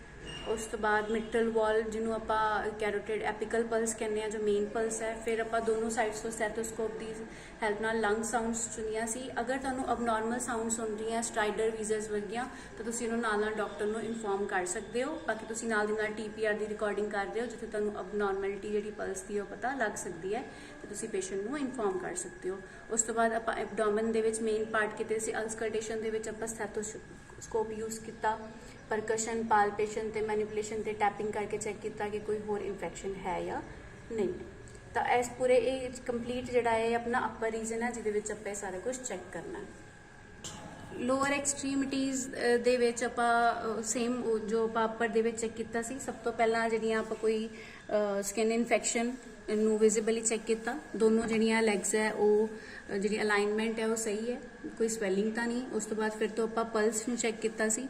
ਪਲਸ ਚੈੱਕ ਕਰਨ ਤੋਂ ਬਾਅਦ ਆਪਾਂ flexibility, movement, range of motion ਔਰ ਸਾਰੀਆਂ ਪਲਸਿਸ ਚੈੱਕ ਕਰਨ ਤੋਂ ਬਾਅਦ ਆਪਾਂ ਟੋਜ਼ ਤੇ ਆਏ ਸੀ। ਟੋਜ਼ ਦੇ ਵਿੱਚ ਜਾਂ ਐਂਕਲਸ ਦੇ ਵਿੱਚ ਜਾਂ ਕੋਈ ਪੇਸ਼ੈਂਟ ਦੇ ਪਿੱਛੇ ਕੋਈ ਬਰੂਜ਼ਿਸ ਜਾਂ ਕੋਈ ਹੋਰ ਇਨਫੈਕਸ਼ਨ ਤਾਂ ਨਹੀਂ, ਇਸ ਸਾਰੀ ਚੀਜ਼ ਨੂੰ ਆਪਾਂ ਚੈੱਕ ਕੀਤਾ ਸੀ।